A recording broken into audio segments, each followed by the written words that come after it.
A, सबैभन्दा पहिला century times हेरिराख्नु भएको सम्पूर्ण दर्शकवृन्दहरूलाई म कृष्ण सिंह तपाईँहरूलाई बिहानीको नमस्कार म टक्राउन चाहन्छु र म सम्पूर्ण सेन्चुरी टिम्स प्राइभेट लिमिटेडलाई म धन्यवाद दिन चाहन्छु कि आज उहाँले मलाई आफ्नो कुरा राख्न मौका दिनुभएको छ र म कोसिस गर्नेछु तपाईँहरूले जुन प्रश्नहरू पनि राख्नु भएको छ र यो कोभिड 2019 जुन यो महामारीको रूपमा आएको छ त्यसलाई म तपाईँहरू समक्ष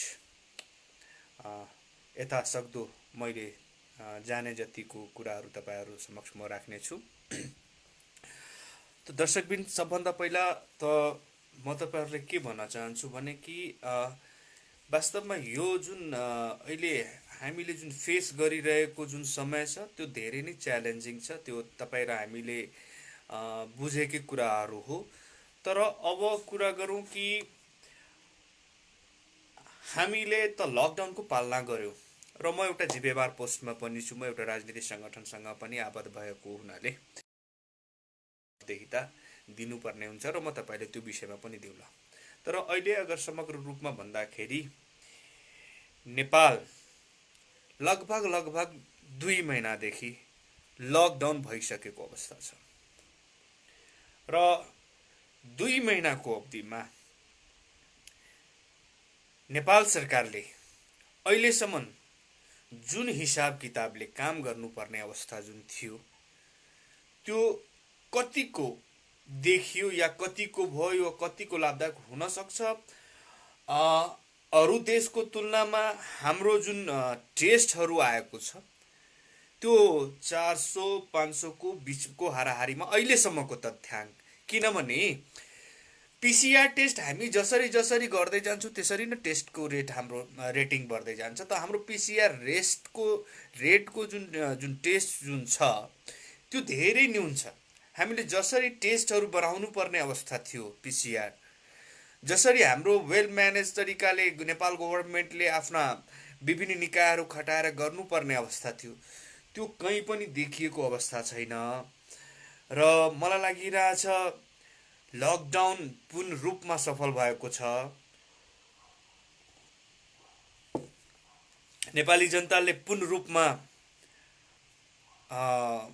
यो सरकार नेपाल सरकारलाई पूर्ण रूपमा साथ पनि दिएको छ। कहीँ पनि अलि कतै यताउता अलिकति घटनाहरू घटेको होला कि लकडाउन उल्लङ्घन हुनसक्छ, जरुरी कामले पनि होला र केही रमाइलो गर्नको लागि पनि निस्कियो होला। तर जुन रूपमा लकडाउन नेपालमा पालना गरियो खास गरेर त्यो मलाई लागिरहेछ नेपाल सरकारले आम जनतालाई धन्यवाद दिनुपर्ने अवस्था हो।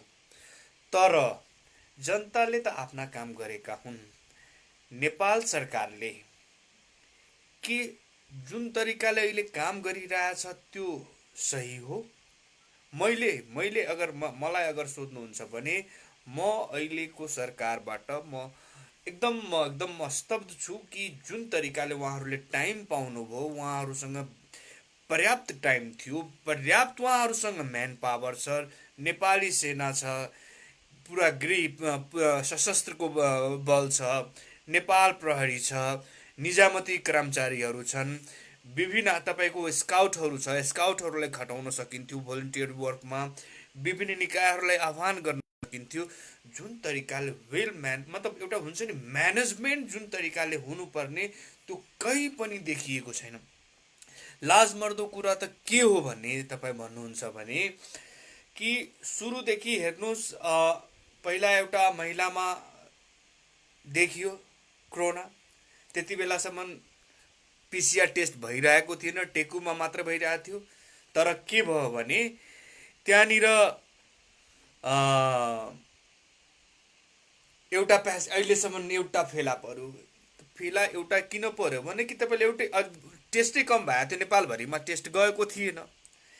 त्यसपछि बिस्तारै जुन तपाईँको जमातीहरूको जुन टोलीमा जुन देखियो ल अब जमातीमा देखियो, अब यसलाई त्यो गर्नु पर्यो, त्यो विभिन्न खाले कुराहरू हो। त्यहाँनिर एकदम मान्छे, यहाँका नेपालीहरू, हामी आम जनताहरू पूर्ण रूपमा र विभिन्न पार्टीहरूले पनि साथ दिएका छन् नेपाल सरकारलाई यो कुरामा एकदम। तर कस्तो कुरा के छ भने 2/3 सरकार भएर पनि, उहाँहरूसँग पावर भएर पनि उहाँले जुन तरिकाले काम गर्नु पर्ने थियो, जुन तरिकाले उहाँहरूको जुन पर्फर्मेन्स आउनु पर्ने थियो, त्यो तपाईँको पर्फर्मेन्सहरू देखिएन।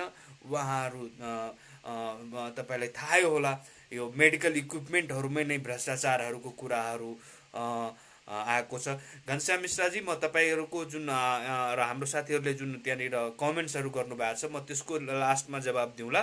तर म विभिन्न अहिलेसम्मको जुन चरणबद्ध तरिकाले जुन नेपाल प्रदेश र लोकल गभर्मेन्टमा तिनटै विषयमा बोलौँ र इन्क्लुडिङ विभिन्न नेपालका जुन पार्टीहरूको जुन पर्फर्मेन्स हुनुपर्ने, सबै जनताहरूको जुन एउटा समन्वय हुनुपर्ने थियो, पार्टी, जनता, सरकार, यो सबै बिचको कुराहरू म तपाईँलाई भनौँला। तर म अहिले समग्रमा अहिलेसम्मको स्थिति म भन्न गइरहेको छु। र जसरी फैलिँदै गयो, र हामी कस्तो छ भने हामी ल्यान्डलक्ड कन्ट्री त छौँ, तर हाम्रो बोर्डर जुन छ पुरा ओपन बोर्डर छ। यो कुरा हामी के बिर्स्यौँ भने, जब हामीलाई थाहा छ कि यतातिर चाइना, जहाँबाट अरिजिनेटेड भन्नु कि यो जहाँबाट वुहानबाट सुरु भएको थियो भाइरसको, हामी त्यति बेला पनि संवेदनशील भएनौँ। यतातिर भारतको बोर्डर छ, भारतमा फैलिरहेको अवस्था हामी देखिरहेछौँ। र हाम्रो कस्तो छ भने अहिलेसम्म कहिले तारगाडा लगाउने हो, त फेरि कहिले तपाईँको लिपुलेखको कुरा आइहाल्यो, त कहिले अब यो समाजवादी पार्टी फुटाउने कुराहरू। कस्तो भयो भने कि महामारीलाई जुन महामारीको रूपमा नेपाल सरकारले लिनुपर्ने थियो, त्यसलाई यसले एउटा अवसरको रूपमा, आफ्नो पार्टीको अवसरको रूपमा र आउने वाला जुन उहाँहरूको जुन टाइम छ उसलाई अझै मजबुत कसरी गरौँ भनेर एउटा जुन 2/3 र खेलहरूमा, एउटा अङ्गणितीय खेलमा जनताको जान जोखिममा राखेर जुन क्रियाकलाप गरेको छ, त्यसबाट म र नेपाली जनता, आम नेपाली जनता धेरै असन्तुष्ट छ।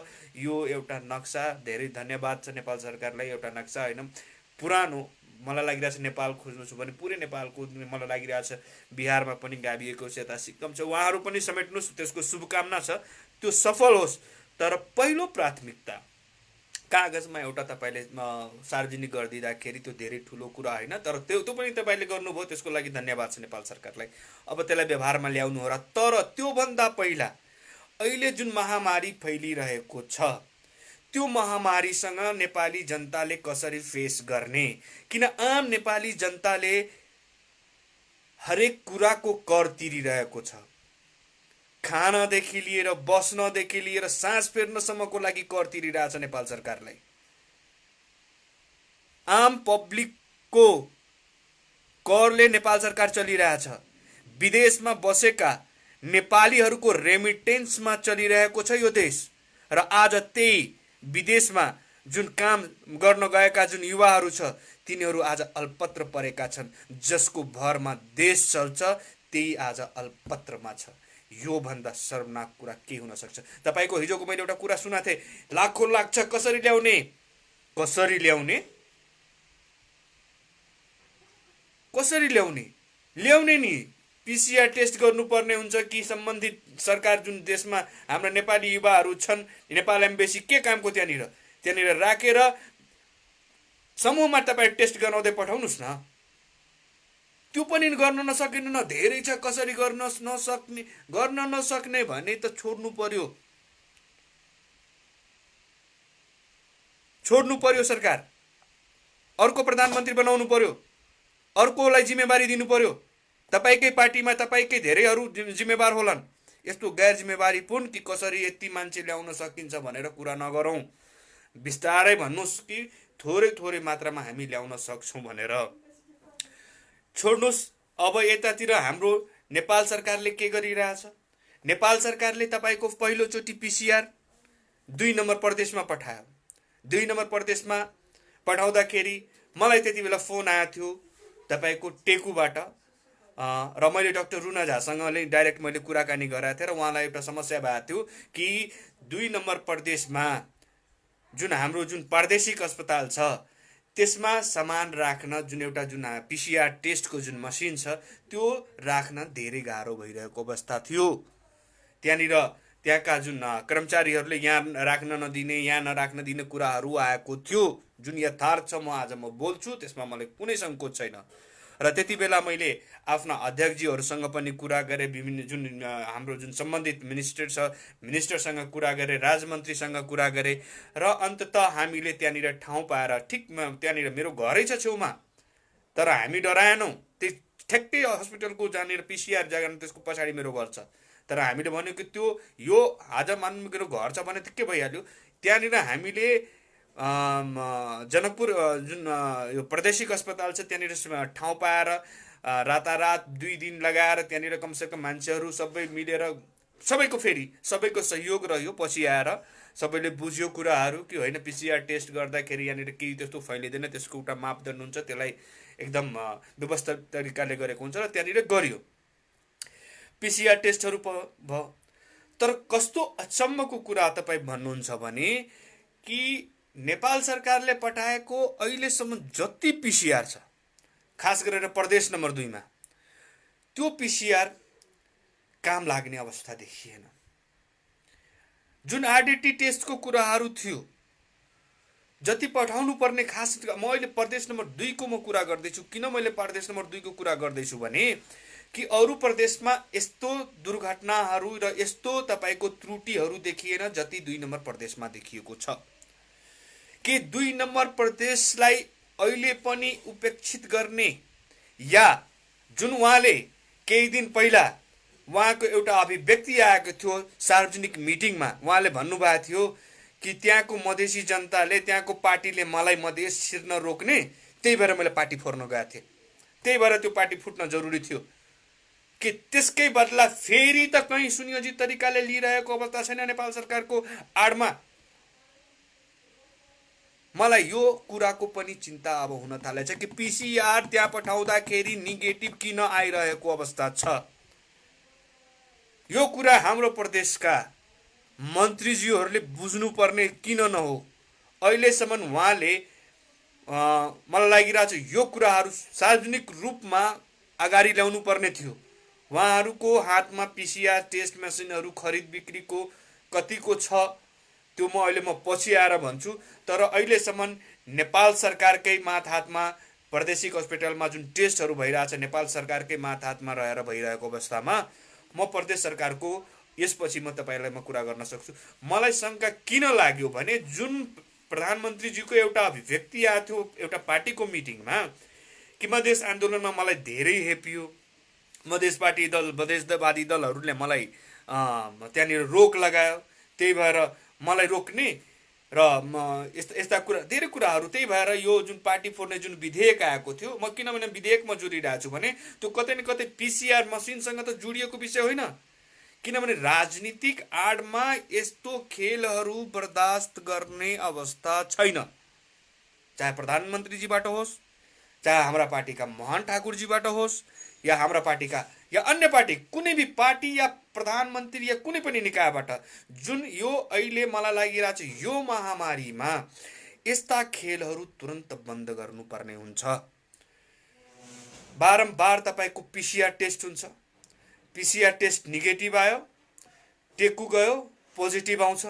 म डाक्टर रुना झालाई म धन्यवाद दिन चाहन्छु कि उहाँसँग म सुरुदेखि नै जब जडान हुने बेला थियो त्यति बेला उहाँसँग मेरो धेरै कुराकानीहरू पनि भयो र धेरै उहाँलाई जुन बाधाहरू छन् र आज त्यो प्रमाणित पनि भयो। उहाँलाई जुन अवार्ड पायो, यो बेच्यो त्यो बेच्यो, यार एउटा महिलाले तपाईँलाई यहाँसम्म एउटा मधेसी महिलाको आवाज पनि तपाईँहरूको नाम त पनि बर्दास्त नहुन सक्ने निकायलाई के भन्न सकिन्छ त्यो कुरा अहिले म गर्न चाहदिनँ। किनभने यो महामारीको समयमा मधेसी फलानु चिलानु, तर मधेसलाई हेपिएको छ यो स्पष्ट देखिएको छ फेरि। र अहिले पनि प्रदेश सरकारमा म अब आउँछु।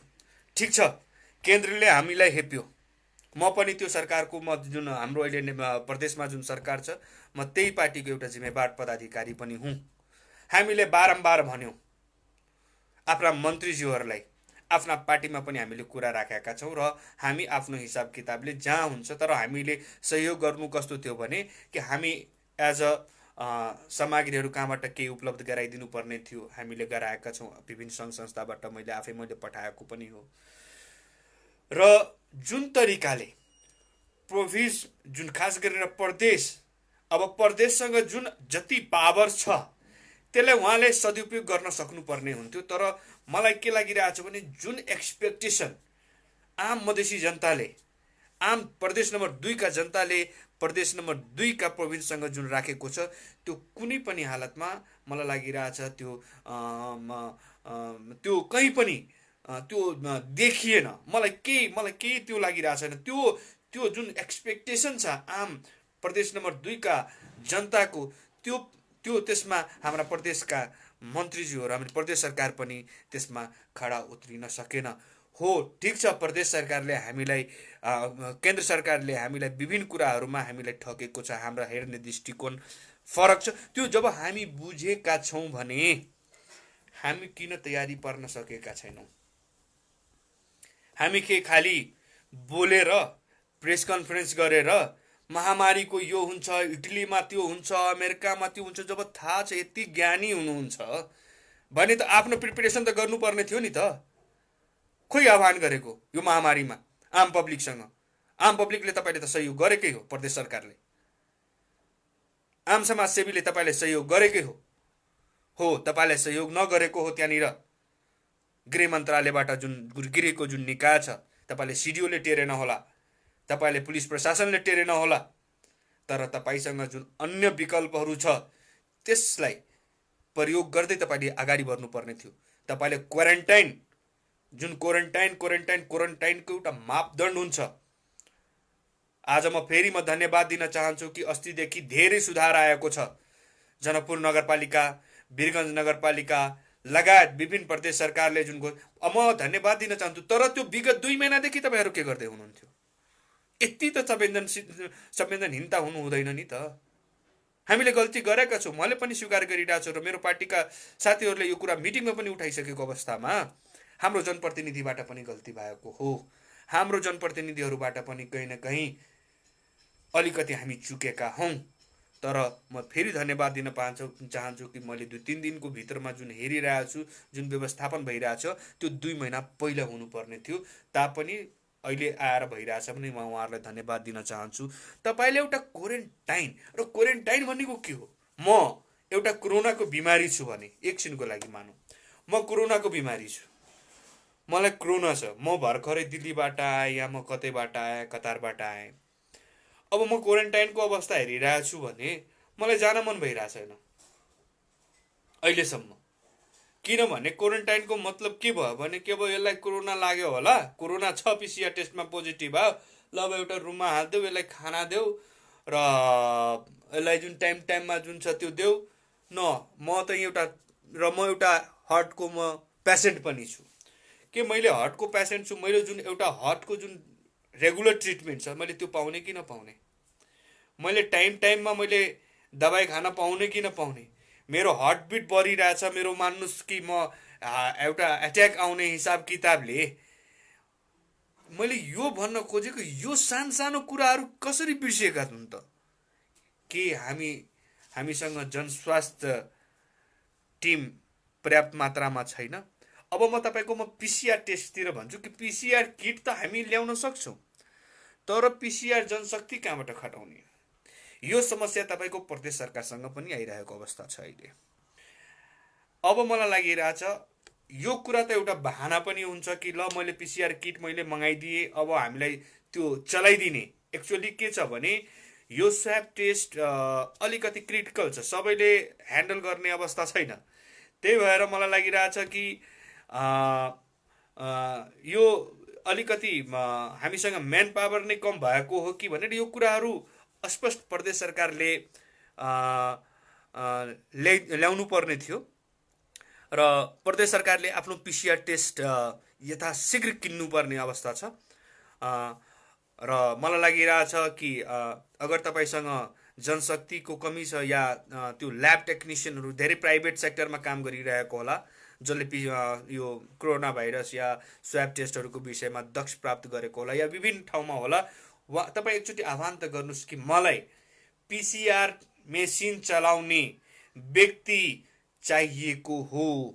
मलाई लागिरहेछ फ्री अफ कस्ट तपाईँलाई नेपालमा मधेसमै तपाईँ 2 नम्बर प्रदेशकै अगर कुरा गर्नुहुन्छ भने 2 नम्बर प्रदेशमा तपाईँको ल्याबमा यो दक्ष व्यक्तिहरू यहाँनिर अलरेडी तपाईँको काम गरिरहेको अवस्था छ र अलरेडी धेरै प्राइभेट सेक्टरमा काम गरिरहेको होला।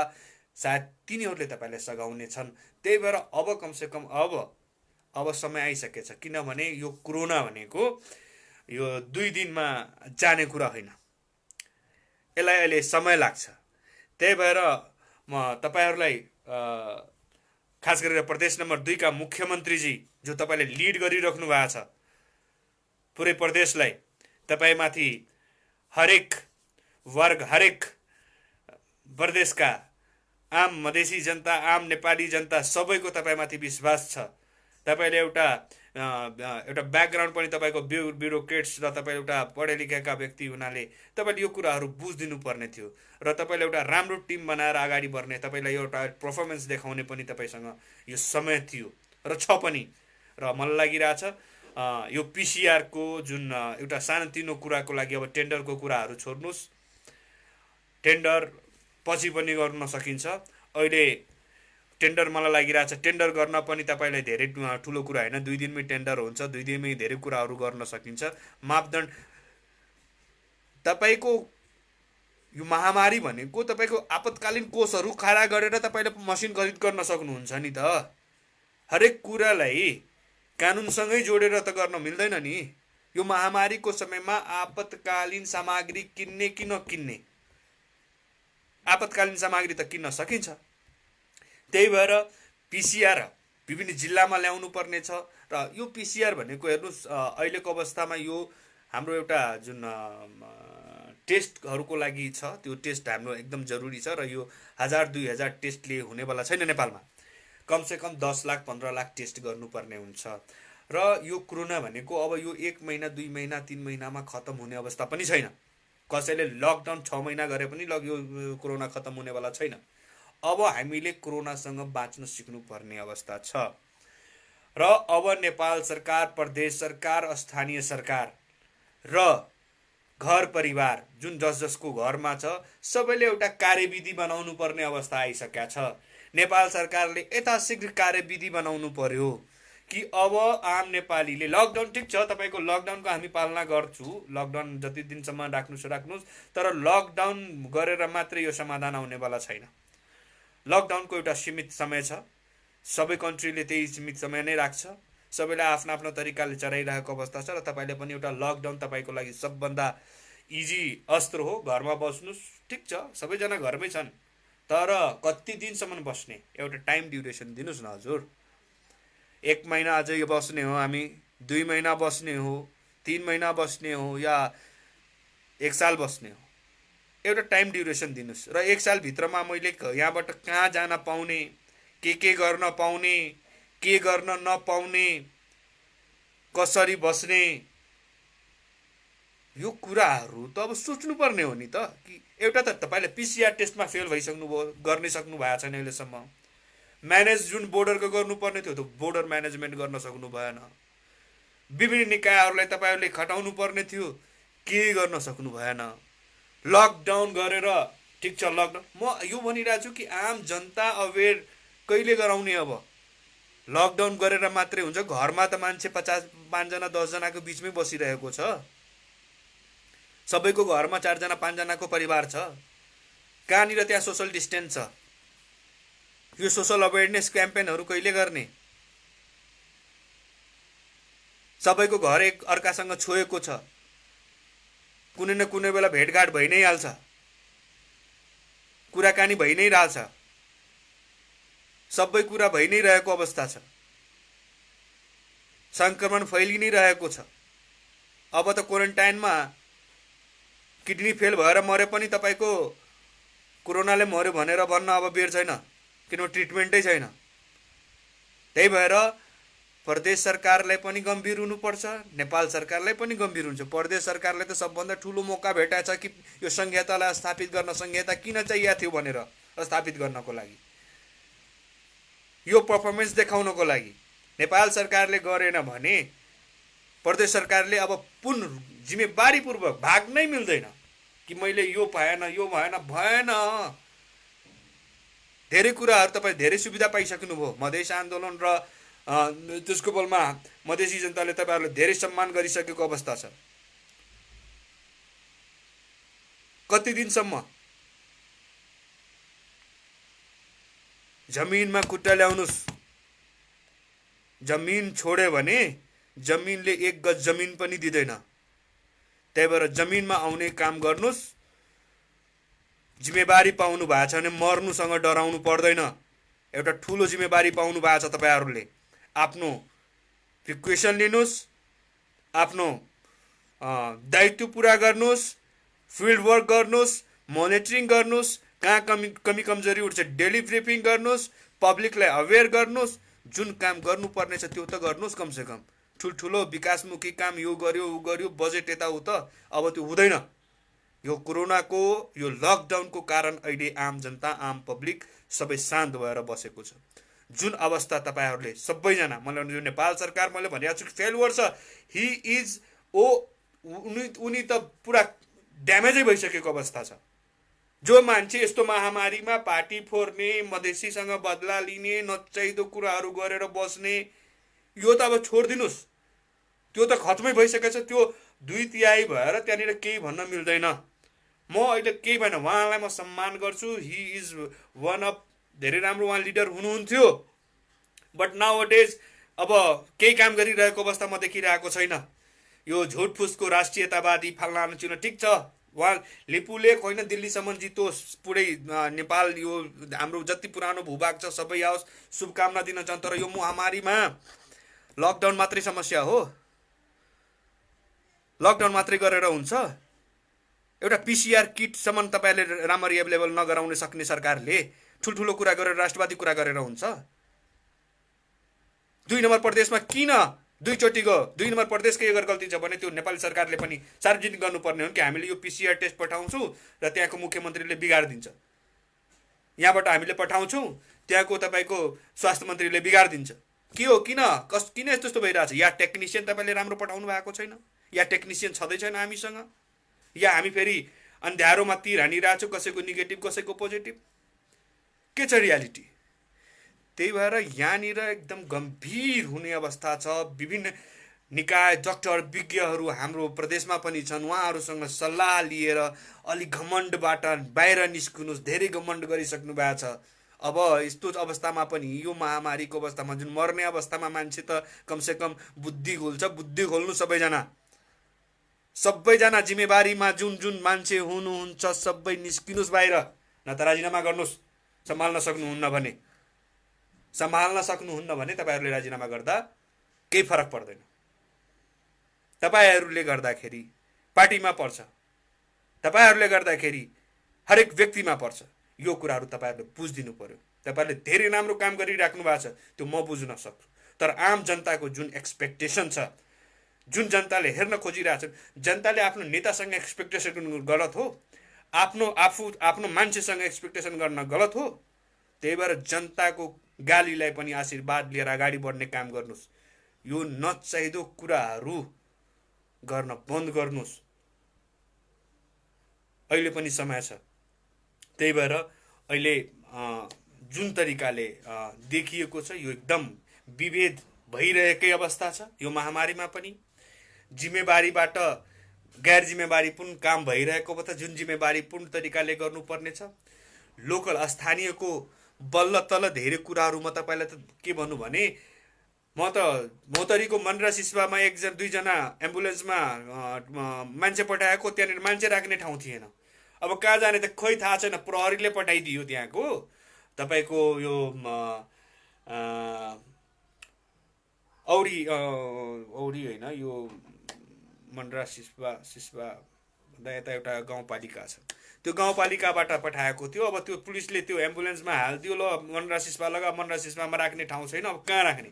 अनि त्यसपछि म मान्य रानी शर्माजीलाई मैले फोन गरेपछि फेरि लास्टमा त्यसलाई जलेसरमा राख्नुपर्ने अवस्था आयो।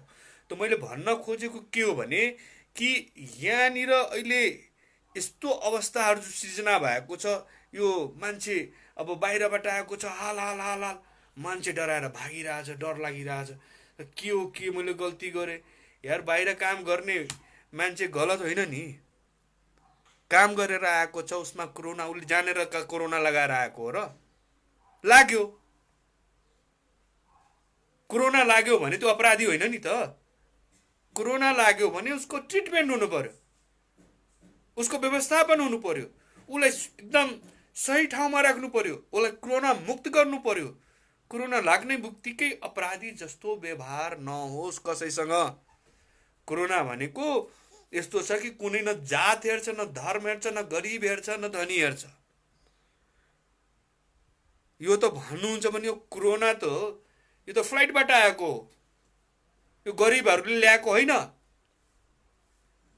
यो चाइना र इटली अमेरिका यो बोइङ प्लेनबाट आएको हो, साइकल चढेर आएको होइन यो कोरोना।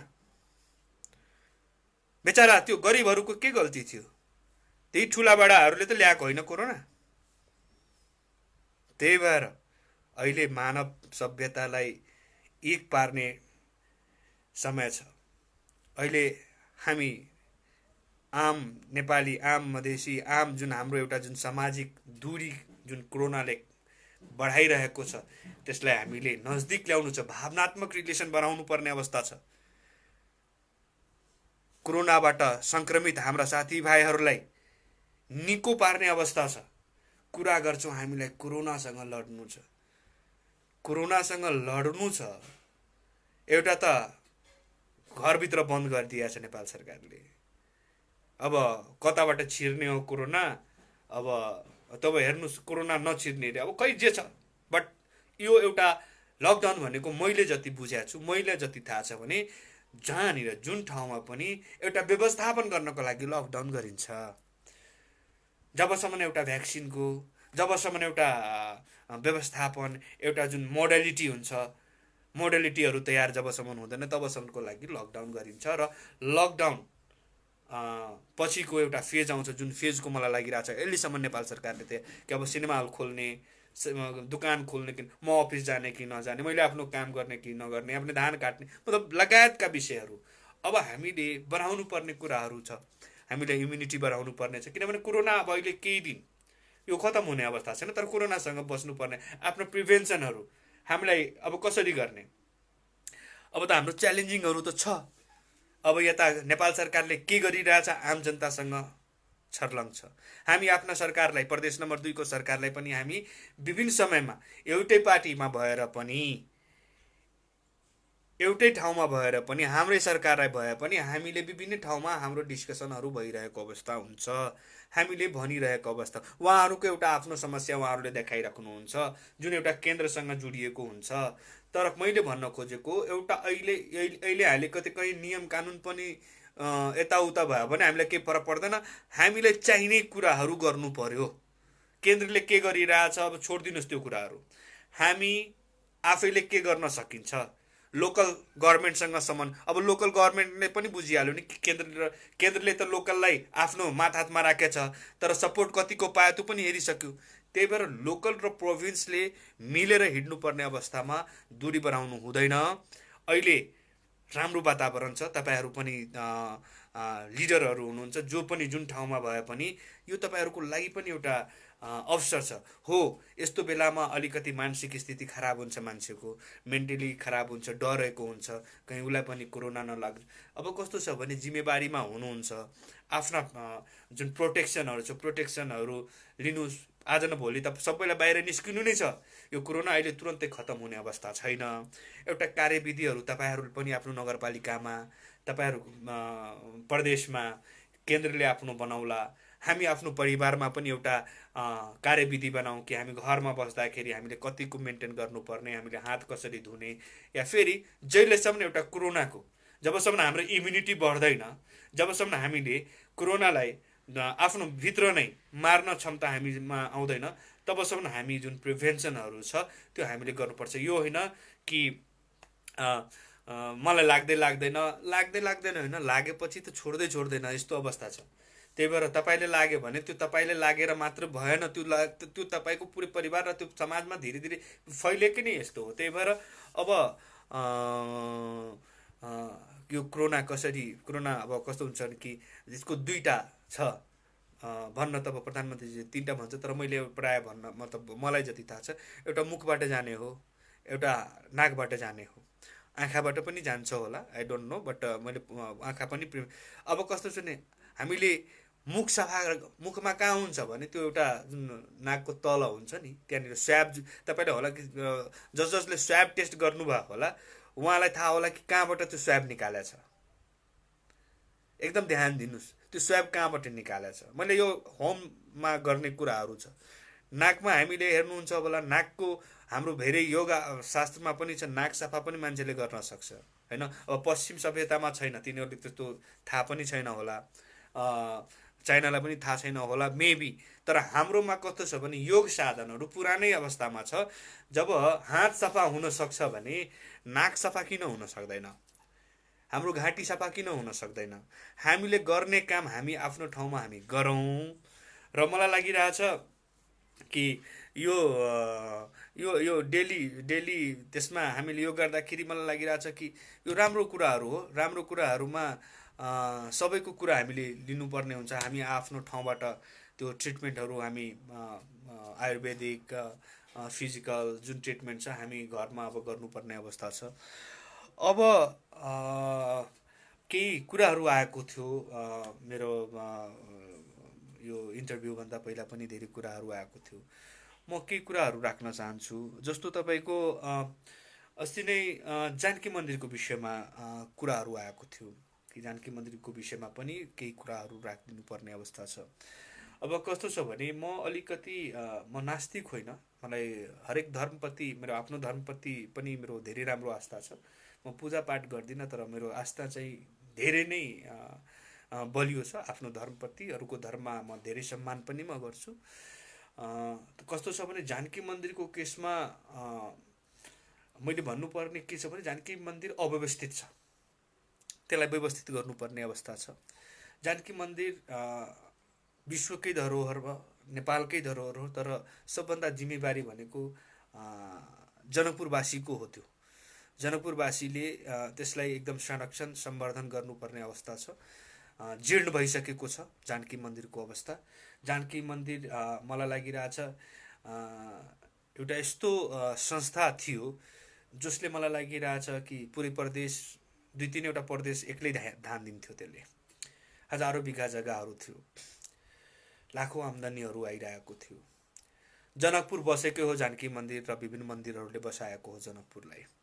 जनकपुरमा धेरै थोरै मान्छेहरूको जग्गाहरू पहिला मात्रै थियो। अब म त्यो इतिहासमा नजाउँ। अहिले अब जनकपुरलाई, जानकी मन्दिरलाई खास गरेर धेरै कुरा ट्रस्टको कुराहरू आइरहेछ। ट्रस्टमा लग्दा पनि बेसै हुन्छ। एउटा वेल म्यानेजमेन्ट तपाईँले के गर्नु पर्यो भने कि हेर्नुहोस्, हामीले इक्जाम्पलहरू लिनु पर्यो पहिला।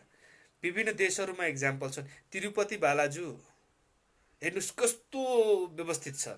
आज हामीले मास्टर प्लान नै बनाएर दिएका छौँ जनकपुर जानकी मन्दिरको। नरेन्द्र मोदीजी पहिलोचोटि आउनुभन्दा पहिला हामीले फुल भोलिन्टियरिङ वर्क गरेर काठमाडौँबाट ठुला इन्जिनियरहरूलाई लगेर हामीले यत्रो मोटो बनाएर हामीले रोशन दासजी र आदरणीय तपेश्वर बाबालाई हामीले हस्तान्तरण गराएको थियो। फ्री अफ कस्ट हामीले मास्टर प्लान नै बनाइदिएको थियो। तर अब कतिको कार्यान्वयन भयो मलाई थाहा छैन। तर जानकी मन्दिरलाई ट्रस्टीकरण गर्नुपर्छ।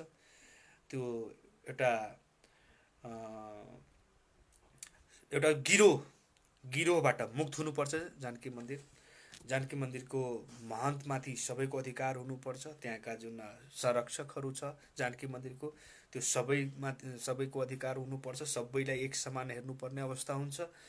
त्यस्तै विभिन्न मन्दिरहरू छ जहाँ कसैले क्लब चलाइरहेछ, कसैको क्लबको मातहतमा छ, कसै छ। यसलाई एउटा व्यवस्थित गर्नुपर्ने। हाम्रो सम्पत्ति भनेको जानकी मन्दिर, राम मन्दिर, विभिन्न मठ मन्दिर र तलाबहरू नै हो जनकपुरको लागि। जनकपुरको मठ मन्दिर र तलाब नै जनकपुरको धन हो, जनकपुरको गौरव हो, जनकपुरको इतिहास हो, त्यसको संरक्षण सम्वर्धन गर्न एउटा निकाय हुनै पर्छ। यो कुनै क्लब या कुनै व्यक्ति या कुनै माथात्मा नै, तिनीहरूले सपोर्ट गर्ने हो, भोलिन्टियरी सपोर्ट गरिदिने हो, मोरली सपोर्ट गरिदिने हो। त्यही भएर जानकी मन्दिर या विभिन्न मन्दिरहरूलाई ट्रस्टमा लान एकदम जरुरी छ। र जनकपुरकै कुरा गर्दाखेरि अहिले धेरै राम्रो कामहरू मेयर लाल किशोरजीबाट भएको छ, तर त्यो धेरै पहिल्यै हुनुपर्ने थियो। धेरै राम्रो भइरहेछ, उहाँलाई धेरै धेरै धन्यवाद। मैले हिजै हेरेँ, मैले विभिन्न अनलाइन्सहरूमा पनि आएको छ र उहाँ आफै भिर्नु भएको छ, त्यसको लागि उहाँलाई म धेरै धेरै धन्यवाद दिन चाहन्छु। धेरै राम्रो कामहरू भयो। जानकी मन्दिरको विषयमा मलाई धेरै थाहा छैन, त्यही भएर म धेरै जानकी मन्दिरको विषयमा, किनभने जानकी मन्दिर र केही जनकपुरमा केही विवादहरू यस्तो छ कि तपाईँ त्यो विवाद अगर सुरु भयो, फुलबारी होस्, जानकी मन्दिर होस्, या फेरि तपाईँ राम मन्दिरको कुरा गर्नुहोस्, या कुनै पनि एउटा इस्यु आयो भने हाम्रो समाज विभाजित हुन्छ। यो एउटा त्यस्तै सत्य हो जसरी जनकपुरमा जानकी मन्दिर छ। यो एउटा यस्तो सत्य हो कि जनकपुरमा जातीय ध्रुवीकरण तुरन्तै भइहाल्छ, दुई गुटमा भइहाल्छ। तपाईँलाई कति थाहा छ, को गलत को सही थाहा छैन, डजन्ट म्याटर, को छ सही केही थाहा छैन। तर जनकपुरको, जसरी जनकपुरमा जानकी मन्दिर छ, जनकपुरमा सीताजीको जन्म भएको छ, त्यस्तै सत्य भनेको जनकपुरमा कुनै पनि तपाईँ एउटा इस्यु उठ्यो भने दुईटा गुट बनिहाल्छ तुरन्तै। एउटा गुट यस्तो छ, जनकपुरको अवस्थामा कुरा ठुल्ठुलो छन् र कुरामा मात्रै सीमित छ, व्यवहार फरक छ, समूह ठुलो छ, कुरा धेरै मिठो, धेरै राम्रो राम्रो कुराहरू छ। म अहिले यो कुराहरू म बाहिर निकाल्दिनँ, तर तिनीहरूको पनि धेरै कुराहरू बाहिर निस्किन्छ, त्यो ढुक्क हुनुहोस्। एउटा समूह, एक दुईटा यस्तो समूहहरू छ जनकपुरमा जुन बस जहाँ आम्दानी हुन्छ, जहाँ आम्दानी र स्रोत साधन हुन्छ, त्यसकै पछाडि लाग्ने अवस्था आएको छ। त्यही भएर जनकपुरको धेरै यस्तो विषय छ जुन जति बेला पनि तपाईँले राम्रो कुरा गर्नुहोस्, कुनै साथीले राम्रो कुरा उठाइदिए पनि त्यसको थर हेरिन्छ। त्यही भएर त्यो थर हेर्ने काम जनकपुरबाट बन्द होस्। थर नहेर्नुहोस्, इस्यु हेर्नुहोस्। र इस्यु पनि त्यति बेला हेर्नुहोस् कि कुनै मान्छेको गलत भावनाले त त्यो इस्यु उठाएको होइन, त्यो पनि हेर्न जरुरी हुन्छ। त्यही भएर हामीले दुई तीन कुराहरू हेर्नुपर्छ। किनभने हेर्नुहोस्, लाइभ हामीले फेसबुकमा लेख्छौँ या अनलाइनमा लेख्छौँ या केही गर्छौँ भने तपाईँले आफ्नो चरित्र मात्रै हेराइराख्नु भएको छ। तपाईँले आफ्नो चरित्र जसरी हेराउनुहुन्छ त्यसरी नै पब्लिकले हेर्ने हो। त्यही भएर जानकी मन्दिर र जनकपुरको कुनै पनि समस्या दुई भागमा विभाजित छ। त्यही भएर इस्यु, राम्रो इस्युमा हामीले साथ दिनुपर्छ। हामीले जनकपुरलाई राम्रो बनाउनु पर्ने अवस्था छ। हामीले थर नहेरौँ, जात नहेरौँ, हामीले इस्यु हेर्नुपर्छ र इस्युमा एक भएर त्यो समस्याको हामी समस्या समाधानतिर हामी जाउँ। म यति मात्रै जनकपुरको विषयमा भन्न चाहन्छु। अब अहिलेको अवस्थामा अब म तपाईँको लास्ट अन्तिममा छु। म जुन मैले टपिक्सहरू मैले एउटा बनाएको थिएँ, त्यो म अब तपाईँको सेन्टर, प्रोभिजन र लोकल, मैले अघि नै भनिसकेँ। सेन्टर र प्रोभिजनको धेरै मतान्तर छ। तपाईँको अहिले पनि हेर्ने दृष्टिकोण पनि एकदम फरक छ। धेरै गलत तरिकाले हेरिएको अवस्था छ। विभिन्न प्रदेशमा राम्रो तरिकाले काम पनि भइरहेको छ। तपाईँ इन्क्लुडिङ हेर्नुहोस् न, एउटा प्रदेश यस्तो छ जहाँले सबभन्दा धेरै निस्कियो कञ्चनपुर कैलालीमा भनेर आयो, त्यहाँ पिसिआर टेस्ट किट पठाइएन, त्यहाँ त आफू पनि किनिसकेको अवस्था छ। धेरै ठाउँमा आफैले पिसिआर किट पनि किनेको अवस्था छ। प्रदेश सरकार, स्थानीय सरकारले किनेको अवस्था छ। पत्ता लगाउनुहोस्। पिसिआर किट धेरै महँगो पनि छैन, 20 देखि 30 को हाराहारीमा पाइरहेको अवस्था जुन मसँग जुन सूचना छ। तपाईहरुसँग पीपीई किट लोकल गभर्नमेन्टदेखि लिएर केन्द्रसँग पीपीई पर्याप्त मात्रामा छ। पीपीई पर्याप्त मात्रामा छ, तर तपाईँसँग ड्रेस त लगाइदियो कि तपाईँ सेनापति हुनुहुन्छ, कोही सैनिक हुनुहुन्छ, कोही केही हुनुहुन्छ, हातमा हतियारै छैन। अनि लड्ने कोसँग त इन्डियाबाट आइरहेको भाइरससँग, चाइनाबाट आइरहेको भाइरससँग, इटलीबाट आइरहेको भाइरससँग। अनि यहाँनिर म सबभन्दा ठुलो राष्ट्रवादी, यहाँनिर हामीले पुरा सेना तयार पारेर राखेका छौँ। त्यो त तपाईँलाई बचाइदिन्छ। जसले वर्दी लगाएको छ त्यो बच्छ, तर आम पब्लिक कसरी बच्ने? आम पब्लिक कसरी बच्ने? किनभने जुन एट्याक हामीमाथि भयो भाइरसको, त्यो त हाम्रो परिवारको माध्यमबाट आइरहेछ, हाम्रो समाजको माध्यमबाट आइरहेछ। त्यसबाट कसरी वञ्चित हुन्छ? त्यही भएर मलाई लागिरहेछ कि अब प्रदेश सरकार भन्दा पनि अब स्थानीय सरकार पहिला टाइट हुनुहोस्, स्थानीयले आफ्नो पालिकालाई टाइट गर्नुहोस्, पालिकाले प्रदेशलाई टाइट गर्नुहोस्, र सबैजना मिलेर तपाईँहरूको कम्युनिकेसन हुनु पर्यो। कहाँनिर के छुटिहाल्यो, यस्तो सेन्सिटिभ ठाउँमा तपाईँहरू कसरी मजाक गरेर बसिराख्नु भएको छ? अब अलिकति सिरियस भएर तपाईँलाई भोलिन्टियर चाहियो भने आह्वान गर्नुहोस् न। भोलिदेखि हामी आउँछौँ, हामी तपाईँलाई सपोर्ट गर्न तयार छौँ। अब तपाईँलाई अलरेडी सपोर्ट भइरहेछ, विभिन्न क्लबहरूले तपाईँलाई सपोर्ट गरिरहेछ, विभिन्न सङ्घ संस्थाहरूले तपाईँलाई सपोर्ट गरिरहेछ। कसैले खाना खिलाइरहेछ, कसैले सेनिटाइजर बाँटिरहेछ, कसैले पिपी बाँटिरहेछ, कसैले के। तपाईँलाई सहयोग त गरेकै हो। तपाईँलाई सहयोग कहाँ चाहिन्छ त्यो खुलेर त बोल्नुहोस् आम पब्लिकनिर कि मलाई यो भएन, हामी दिन्छौँ पैसा, चन्दा उठाएर पैसा दिन्छौँ तपाईँहरूलाई। तपाईँहरू अगाडि त बढ्नुहोस्, किनभने तपाईँसँग लाइसेन्स छ, हामीसँग लाइसेन्स छैन। तपाईँसँग लाइसेन्स छ बन्दुक चलाउने, हामीसँग बन्दुक चलाउने लाइसेन्स छैन। तपाईँहरू ठाउँमा हुनुहुन्छ, जिम्मेवारीमा हुनुहुन्छ, तपाईँहरू गर्नुहोस् न, हामी तपाईँको पछाडि हुन्छौँ। यो मौका तपाईँहरूले पाउनु भएको छ, यो मौकालाई सदुपयोग गर्नुहोस्। म तपाईँहरूलाई धेरै अनुरोध गर्न चाहन्छु साथीहरू, यो महामारीको समयमा यो जातीयता यताउताको कुराहरू बन्द गर्नुहोस्। धेरै भयो, जनकपुरलाई विभाजित नगरौँ, जनकपुरलाई एक पारौँ, अगाडि बढौँ, के गर्न सकिन्छ त्यो कुराहरूमा हामी लागौँ। मलाई लागिरहेछ योभन्दा धेरै अरू केही हुन सक्दैन। त्यही भएर म तपाईँ सबै साथीसँग म अनुरोध गर्न चाहन्छु कि तपाईँहरू अगाडि बढ्नुहोस्, हामी तपाईँको साथमा हुन्छौँ। र अहिले केही प्रश्नहरू आएको छ, म त्यसको जवाब दिन गइरहेको छु। मलाई लागिरहेछ कि तपाईँहरूको प्रश्नको जवाब दिन पनि त्यत्तिकै जरुरी छ। यसमा आएको छ कि पार्टी एकीकरण कहिले हुन्छ भनेर आएको छ।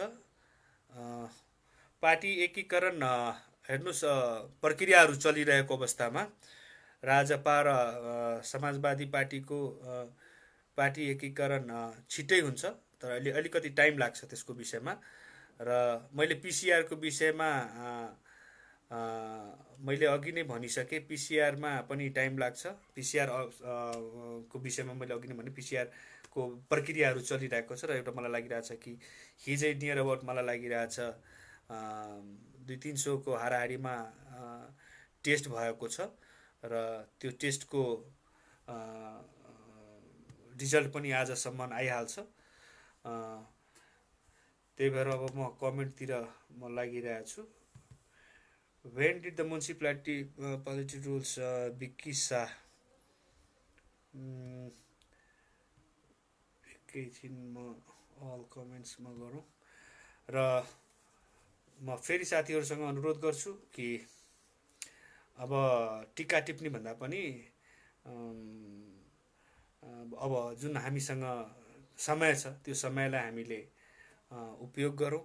विक्की शाह लेख्नुहुन्छ, when did the municipality and rural areas should be COVID-19 machines should be installed in health center? I think Vicky Shah very soon, यो धेरै छिटो नै हुन्छ र मलाई लागिरहेछ भइरहेको अवस्था छ। र अहिले अघि पनि मैले यो कुरा राखिसकेको छु कि जहाँ छैन भने अब हामी कोसिस गरौँ न। हामी अब कस्तो छ भने हामीले कोरोनासँग त अब हामीले बच्न सिक्नु पर्यो। यो पिसिआर टेस्ट त एउटा छ, हामीले पिसिआर टेस्टहरू गरौँला, तर अब हामीले कोरोनासँग हाम्रो कार्यविधिमा के गर्न सकिन्छ, आफ्नो घरमा हामी त उतातिर बाहिर त हामीले दूरी बनाइरहेछौँ, लकडाउनमा छौँ, के हामीले आफ्नो घरमा, म कहाँबाट आएको छु अहिले एकछिनको लागि मानौँ हामी एकछिनमा एउटा घरमा बसिरहेको छु, एउटा परिवार, म बाहिर निस्केँ, म आफ्नो साथीभाइहरूसँग घुली मिलेर आएँ, अनि घरमा आएँ, हात धुइहालेँ, अब गएँ खाना खाएँ, के हामीले बाहिर गएर कहीँ कोरोना लिएर त आएको होइन। त्यही भएर घरमा पनि एउटा जुन मेन्टेनेन्स गर्नुपर्ने छ, एउटा फिजिकल, मैले भने नि कि माउथ वास कसरी गर्ने, अब या फेरि हामीले थ्रोट वास या नोज वास या हामीले ह्यान्ड वास या नुहाएर के गर्न सकिन्छ, या हामी कुन कुन साथीलाई भेट्दाखेरि कति दूरी मेन्टेन गर्नुपर्ने, त्यो कुराहरूमा पनि हामीले ध्यान दिनुपर्ने अवस्था छ। र त्यो पिसिआरको विषयमा तपाईँको कुरा म फेरि मेयर साहबसँग पनि म आफ्नो राख्छु कि अगर त्यो पोसिबल छ भने एउटा पिसिआर जनकपुर नगरपालिकाको लागि पनि। प्रदीप जी लेख्नु भएको छ, जनकपुरको सिगरेट फ्याक्ट्री चल्छ कि चल्दैन, बेरोजगारको सङ्ख्या धेरै छ। प्रदीपजी, अब यो विषयमा म धेरै बोल्दिनँ, त्यो अलरेडी सिगरेट फ्याक्ट्री भनेको बन्द भइसकेको अवस्था छ। तर जनकपुरमा औद्योगिक क्षेत्र बनाएर छेउछाउमा अवश्य फेरि चल्ला, फेरि त्यो बेरोजगारीको समस्याहरू पनि हल हुन्छ। तर अहिले हाम्रो बेरोजगारी भन्दा पनि पहिले यो कोरोनालाई जुन कार्यविधि बनाएर कसरी अगाडि बढ्न सकिन्छ, त्यसमा हामीले आफ्ना वार्डलाई, आफ्ना पालिकालाई, प्रदेशलाई र नेपाल सरकारलाई हामीले पनि सघाउने अवस्था छ। र आफ्नो आफ्नो ठाउँबाट आवाज र सरसल्लाह, हामीले कुरा भन्दा पनि आफ्नो व्यवहार पनि अब परिवर्तन गर्ने अवस्था आइसकेका छ। हामीले कोरोनासँग बाँच्न सिक्नुपर्ने अवस्था आइसकेका छ। त्यही भएर अब कोरोनासँग हामी कसरी बाँच्ने हो त्यो कुरा पनि हामी सिक्दैछौँ। ट्रिटमेन्ट आफ्नो ठाउँमा छ। नेपाल सरकारले 15,000 तिरेर, अब एउटा निमुखा जनताले 15,000 तिरेर कोरोना टेस्ट गराउन जान्छ। मन्त्रीहरूले स्वाब टेस्ट गराइसक्यो, सबैले पहुँचवालाले, मैले पनि गराउन सक्छु होला, किनभने जसको पहुँच छ जसले तर आम निमुखा जनता कहाँ जाने, जोसँग 15 रुपियाँ छैन त्यो 15,000को टेस्ट जान्छ गराउन। त्यही भएर यो त सबभन्दा घटिया निर्णय नै हो। या त फेरि एउटा मापदण्ड नै बनाइदिनु पर्ने थियो नेपाल सरकारले कि जुन एउटा विदेशबाट किट मगाइरहेछ, हरेक पब्लिकलाई 15,000 दिए भने त्यसले आफ्नो कोरोना टेस्ट त कमसेकम गराइहाल्थ्यो अनि त्यसबाट ट्रेस भइहाल्थ्यो। यति नाटकै गर्न जरुरी पर्दैन थियो। त्यही भएर आफ्नो कमिसनको चक्करमा जनतालाई मार्न सबभन्दा ठुलो अपराध हो। जनताले सोच्ने अवस्था पनि छ। विष्णु बहादुर शाह लेख्नुहुन्छ, यो राजविराज म्युनिसिपालिटीभित्रको सडक कहिलेसम्म, हेर्नुहोस् अब त्यो सडकको तपाईँहरूको राजविराजको विषयमा पनि धेरै कुराहरू म आधिकारिक भन्न सक्दिनँ। तर विभिन्न नगरपालिकामा मलाई जस्तो याद छ कि लास्ट टाइम मनिष सुमनजी दाइसँग मेरो कुरा हुँदाखेरि त्यो म्युनिसिपालिटीको लागि एउटा उहाँहरूले प्लान नै बनाउनु भएको छ र त्यो राजविराजभित्रको सडक धेरै छिटो नै तपाईँको बन्नेवाला छ। र अहिले फेरि म तपाईँलाई पनि अनुरोध गर्छु कि यो सडक र विकासको काम हुँदै गर्छ। अहिले हामीले कोरोनासँग हामीले कसरी जिउन सिक्ने र कोरोनाको समस्या कसरी समाधान हुन सक्छ त्यो विषयमा पनि कमसेकम अब हामीले सामाजिक दूरी र हाम्रो सामाजिक परिवारमा कसरी दूरी गर्न सकिन्छ, मतलब डिस्टेन्स मेन्टेन मात्रै, मानसिकले हामीले दूरी गर्ने होइन। र मलाई लागिरहेछ कि मनिष सुमन दाइले म तपाईँको विषय जुन राजविराज म्युनिसिपालिटीको भित्रको कुरा गर्नुहुन्छ भने उहाँसँग कुरा गर्दै हमेसा तपाईँको राजविराजको उहाँले एउटा प्लान नै गरिराख्नु भएको छ र उहाँसँग कुरा हुँदाखेरि हमेसा पोजिटिभ कुरा मलाई लागिरहेको छ। त्यो सडक विषयको कुराहरू पनि उहाँले धेरै अगाडि बढाइसक्नु भएको छ र उहाँसँग जति पावर छ उहाँ आफ्नो हिसाबले गरिराख्नु भएको छ। र उहाँलाई म फेरि विभुजी तपाईँको कुरामा फेरि आफ्ना जुन हाम्रो त्यहाँका हाम्रो महामन्त्रीजी हुनुहुन्छ मनिष सुमन दाइ, म उहाँलाई पनि राख्छु र म्युनिसिपालिटीका मेयरसँग र आफ्ना जुन भौतिक मन्त्रीसँग तपाईँको कुरा म अवश्य राख्छु। शाहलाम, मेरो यति मात्र अनुरोध छ कि हजुर अहिलेको स्थिति यो महामारीको समयमा भोलिको बढी गरिब, हेर्नुहोस् यस्तो छ कि यो वास्तवमा यो हामीले कोरोनासँग मात्र लडिरहेको अवस्था छैन, हामीले अब गरिबीसँग पनि लड्ने अवस्था आइसकेको छ। र यो जुन नेपाल सरकारको जुन अहिले तपाईँको कार्यनीति, हेर्नुहोस् म यो होइन कि म विपक्षी पार्टी, उहाँलाई म धेरै कुराहरूमा म प्राइम मिनिस्टर ओलीलाई म सम्मान पनि गर्छु, तर धेरै कुराहरू मलाई मन पर्दैन उहाँको एउटा जिद्दीपन, उहाँको एउटा जुन चल्ने तरिका।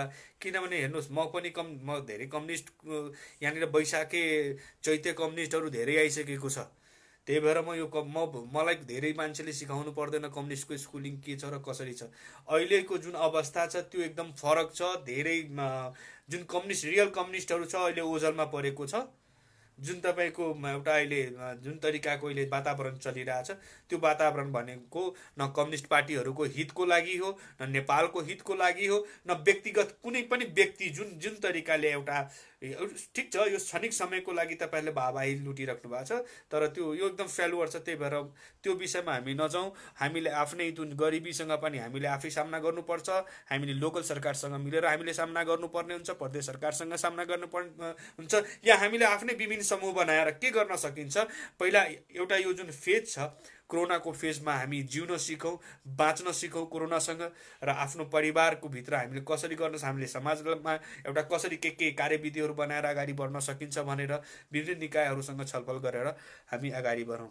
रवि कुमार शाहजी, भयो सोधेर केही हुनेवाला छैन, होला बोलिने मात्र हो। तपाईँले भनेको कुरा एकदम रविजी एकदम सही छ। प्राय यस्तै हुने गरेको छ, र मलाई पनि धेरै बोल्ने मन छैन, तर अब मलाई आज सेन्चुरी टाइम्समा बोलाइएको थियो, त्यही भएर मलाई पनि बाध्यात्मक, म पनि तपाईँ जस्तै धेरै बोल्नमा विश्वास गर्दिनँ, जति गर्न सकिन्छ गर्छौँ। राजेश रिङ्कुराम, कुन निकायमा कति राहत वितरणको लागि राशि दियो? स्थानीय विभिन्न पालिका र नगरपालिकाहरूमा राहत गएकै हो, तर कतिको मात्रामा गएको छ त्यो मलाई पनि एकदम एक्ज्याक्ट थाहा छैन। त्यो मलाई लागिरहेछ म त्यो त्यो जवाब म दिन सक्ने अवस्था, तर सकभर हरेक ठाउँमा पुग्नुपर्ने अवस्था थियो। त्यस्तै तपाईँको प्रदेश 2मा तीव्र गतिमा कहिलेबाट जाँच सुरु हुन्छ? कृपया हेर्नुहोस्, अब एकदम तीव्र गतिमा काम एकदम सुरु भइसकेको अवस्था छ प्रदेश नम्बर 2मा पनि, र मलाई लागिरहेछ कि यथाशीघ्र जुन PCR किटहरू अझै मगाएर ट्रेसिङ गरेर कहाँ, किनभने अब कस्तो छ भने लाखौँको सङ्ख्यामा, हजारौँको सङ्ख्यामा बोर्डरको छेउछाउमा हाम्रो नेपाली साथीभाइहरू अहिले पनि अल्पत्र परेका छन्, तिनीहरू आउँछन्। त्यही भएर यसलाई कसरी व्यवस्थापन गर्न सकिन्छ, त्यही भएर स्थानीय र प्रदेश सरकारले एकदम चासोको साथ यसलाई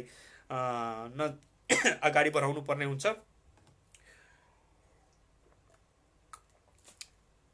किनभने कस्तो छ भने एउटा गल्तीले, र मलाई लागिरहेछ कि अब आउँदाखेरि जति पनि नेपाली साथीभाइहरू बाहिर छन् सबैले टेस्ट गराएर आउनुपर्ने अवस्था हुन्छ। आशिष मिश्र, आर्यन जसपा नेपालको दर्ता प्रक्रिया बाँकी कार्यमा ढिलाइ किन हुँदैछ? अब यो विषयमा म धेरै बोल्दिनँ। यसमा अलिकति नेतृत्वको चयनहरू प्रक्रियामा कुराकानी भइरहेको अवस्था छ। दुई पार्टी बिचको एकता छ, त्यही भएर दुई पार्टी बिचमा जुन एउटा समानताको कुराहरू छ, धेरै कुराहरू यस्तो छ, त्यो अहिले मिलिसकेको अवस्था छैन, र त्यो धेरै छिटो मिलेर त्यो पनि दर्ता भइहाल्छ जस्तो छ। रिपु दासजी, सबभन्दा बढी सङ्क्रमित 2 नम्बर हो, एकदम सही हो। 2 नम्बर प्रदेशमा सबभन्दा धेरै त्यो छ, र हो हाम्रो बहुमतको सरकार छ, र अहिले हामी दुई पार्टी पनि मिल्न गइरहेछौँ, र त्यही भएर मलाई पनि अलिकति जिम्मेवारीपूर्वक तपाईँहरूको जवाब म दिन चाहन्छु। म तपाईँको कुराबाट म सहमत छु, र मैले आफ्नो हामीबाट धेरै कमी कमजोरीहरू भइसकेको अवस्थामा, चाहे त्यो कारण केन्द्र, तर हामीबाट कमी कमजोरी भएको छ, र हामी आउने दिनमा त्यसलाई सच्याउँछौँ, र जसरी पनि आफ्ना मन्त्रीज्यूहरू, आफ्ना जुन मेयर वाडामा जुन हाम्रा जनप्रतिनिधिहरू हुनुहुन्छ, उहाँहरूलाई मिलेर कसरी के गर्न सकिन्छ समाजसँग मिलेर, किनभने यो महामारी भनेको विश्वमा फैलिसकेको अवस्थामा योसँग बच्नु पर्ने छ। योसँग लड्नुभन्दा पनि यसलाई बच्नु पर्ने छ र लड्नु पर्ने छ, दुइटै कुरा छ। यो होइन कि बहादुरी देखाएर कोरोनासँग भिरेर हुँदैन। कोरोनासँग हामीले बच्नु पनि पर्ने छ, र उसलाई साइड पनि गर्नुपर्ने छ। आफ्नो समाजबाट, पहिला आफ्नो परिवारबाट कोरोना हटाउनुपर्छ, त्यसपछि आफ्नो समाजबाट कोरोना हटाउनुपर्छ। जसरी यो बिस्तारै एकैचोटि हट्दैन। पहिला आफ्नो परिवारबाट कोरोना हटाउनुहोस्, त्यसपछि समाजबाट कोरोना हटाउनुहोस्, त्यसपछि तपाईँको बिस्तारै क्षेत्रफल बढ्दै बढ्दै जान्छ, अनि मात्रै कोरोना छिर्न दिनु हुँदैन।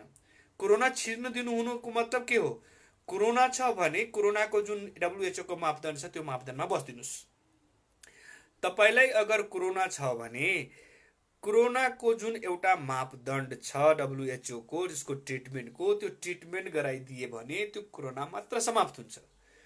एक कोरोनाबाट अर्को तरफ कोरोनाको लागि जुन टेस्ट किटहरू छ, त्यो एउटा ठुलो समस्या र ठुलो च्यालेन्जिङको रूपमा आम यो पुरै वर्ल्डमै फैलिएको अवस्थामा, वर्ल्डमै यो च्यालेन्जिङ छ, र हाम्रो देशै गरिब अवस्थामा, मान्नुहोस् न, नेपाल एउटा यस्तो देश छ जहाँनिर हामीले PCR टेस्ट गर्न 15,000 रुपियाँ तिर्नुपर्ने अवस्था आइसकेको छ। भन्दा योभन्दा शर्मनाक कुरा केही हुँदैन। जति पनि ठुलो राष्ट्रवादी कुरा गरेर केही हुनेवाला छैन। भोलि प्रदेश सरकारले आफ्नो नक्सा जारी गरिदेला, पहिले नेपाल सरकारले फेरि अर्को नक्सा जारी गरिदेला। नक्सा र ठुलो कुरा गरेर हुँदैन।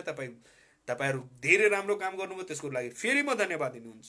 तर अहिलेको अवस्थामा, महामारीको अवस्थामा माइन्ड डाइभर्ट नगर्नुहोस् पब्लिकको। यो महामारी 2 महिना बन्द भइसक्यो।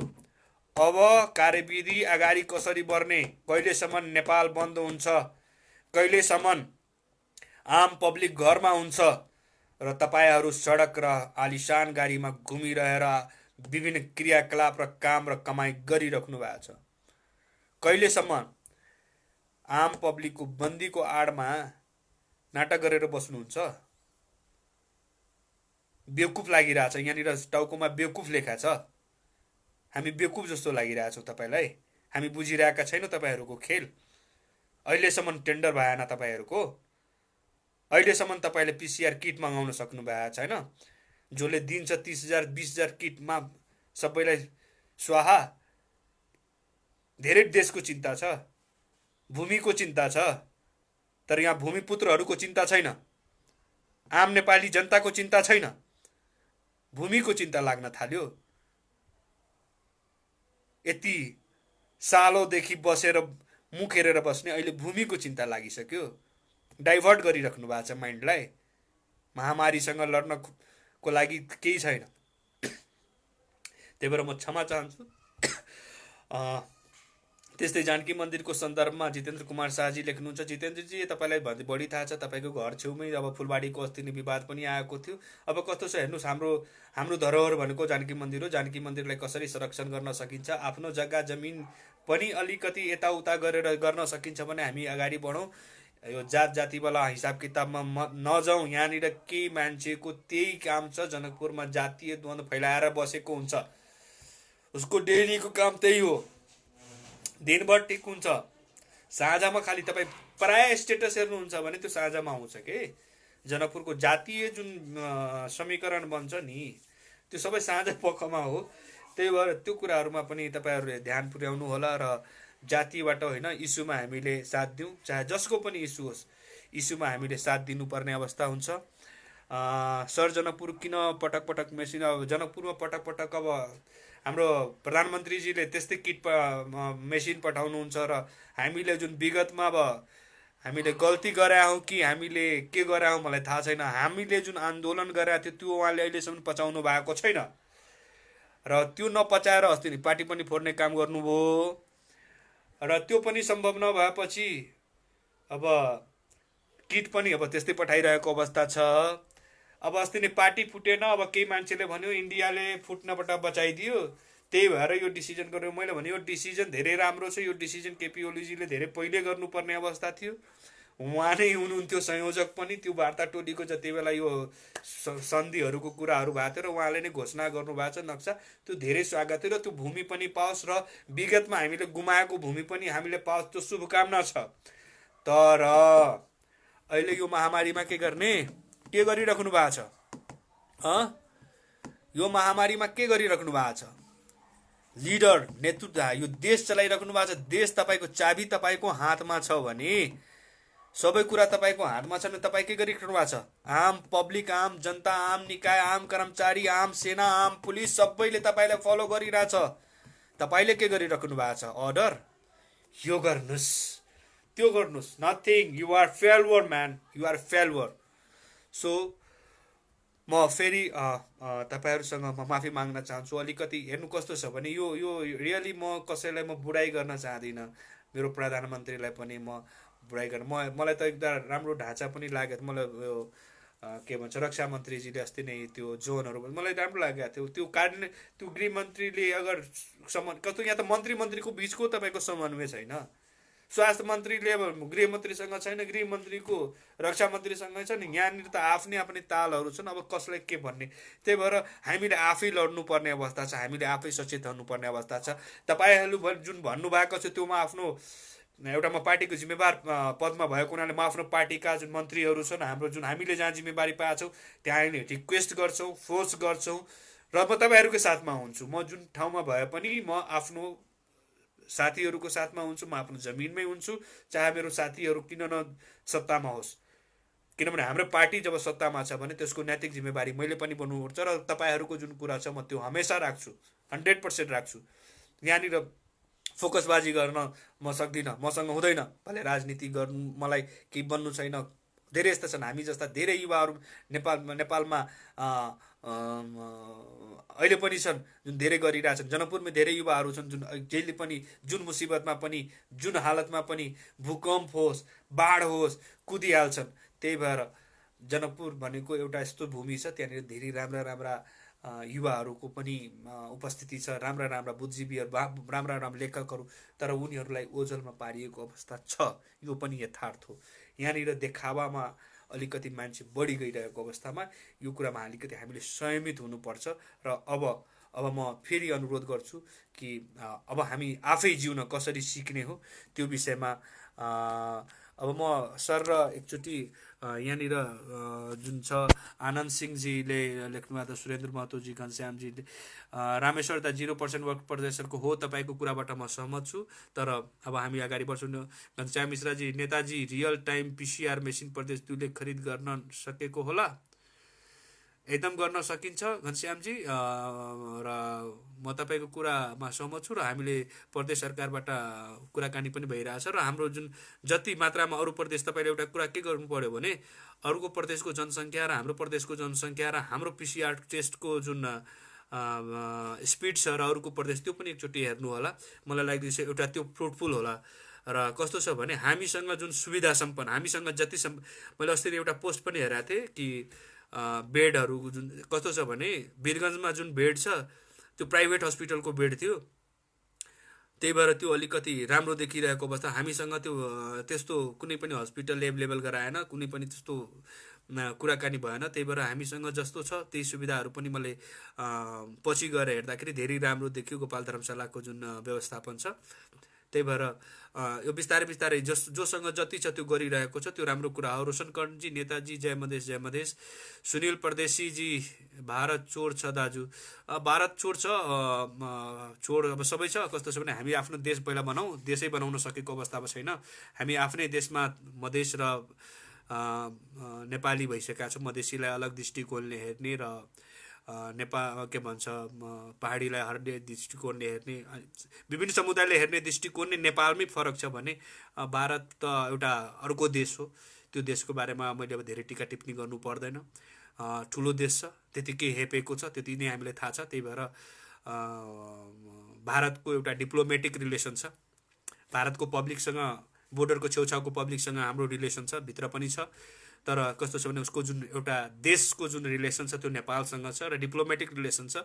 त्यसमा यो हाम्रो देश र उसको देशको जुन लेनदेन चलिरहेको हुन्छ त्यसमै टिकेको छ। त्यही भएर उसको डिप्लोमेटिक प्रब्लम छ, त्यो आफ्नो स्वार्थ हेर्दै गर्छ। त्यो भएर त्यो भारतको जो डिप्लोमेटिक जुन छ सोच त्यो हाम्रो पक्षमा कहिले पनि हुँदैन। तिनीहरू आफ्नो देशको सुरक्षाको लागि हुन्छ। भलै हाम्रो देश भारतमा उता हाम्रो देश र भारतकोमा एउटा फ्यामिली रिलेसन हुनसक्छ, तर देशसँग चाहिँ त्यति राम्रो रिलेसन छैन, डिप्लोमेटिक रिलेसन छ। प्रदीप लालबाबु राउतलाई हत्याराहरूको सिएम बनाउनु 0% कम गर्छ, लालबाबु राउतलाई हटाएर। अब कस्तो छ भने यो कुरा म अहिले भन्न सकिँदैन। तर कस्तो छ भने लालबाबुजी एक्लै गर्न सक्नु भएको छैन होला। लालबाबुजी एउटा सक्षम व्यक्ति हुनुहुन्छ, उहाँले ट्राई पनि गरिराख्नु भएको छ। उहाँ एउटा राम्रो मुख्यमन्त्रीकै रूपमा स्थापित पनि हुनुभएको छ नेपालमा। र मलाई लागिरहेको छ उहाँले आउने दिनमा तपाईँहरूको जति पनि एक्सपेक्टेसन छ, अब रियली कस्तो छ भने जुन मधेसी आम मधेसी जनताले यत्रो लडाइँ गरेको छ त उसले एक्सपेक्टेसन पनि नराख्ने पनि कुरै होइन। जति तपाईँहरूको गाली छ त्यो सबै उहाँहरूको लागि आशीर्वादको रूपमा आउँछ। वा त्यो कुरा उहाँहरूले बुझ्नुहुन्छ भन्ने मलाई लागिरहेछ। अब बुझेन भने त फेरि त अब यो एक दिनको कुरा होइन, राजनीति यही धारातलमा गर्नुपर्ने छ। यो कुरा बुझ्नुहुन्छ जस्तो मलाई लागिरहेछ। ब्रिज कुमार सिंहजी, खोइ त केही गरेको अरूको कुरा काट्ने नगर आऊ मधेस खाऊ। अब कस्तो छ ब्रिज कुमार सिंहजी, आफ्नो सोच छ, आफ्नो लोकको तरिका छ। तपाईँले जसरी हेर्नु भइराख्नु भएको छ त्यसरी नै तपाईँको सोच बनाएको छ। म तपाईँको सोचमा म केही कमेन्ट गर्दिनँ। धेरै यस्ता मान्छेहरू छन् अहिले पनि लडाइँ लडिरहेका छन्, पोलिरहेका छन्, गरिरहेका छन्। तपाईँले कम्पेयर गर्दाखेरि समग्रको कम्पेयर गर्नुहोस्।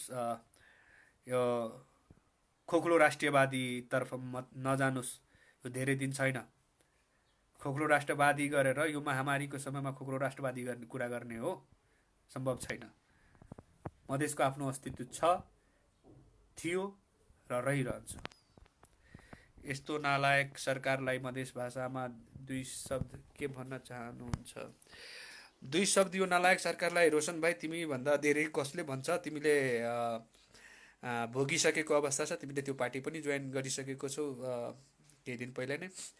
तिमी आफै बुझ्न सक्छौ जुन पार्टीमा तिमी लागेका थियौ त्यो त्यसको अवस्था के छ। अहिले पनि त्यही नस्लवादी सोच र अहिले पनि त्यही मधेसप्रतिको जुन दृष्टिकोण छ, हेर्ने दृष्टिकोण अहिले पनि परिवर्तन भएको छैन।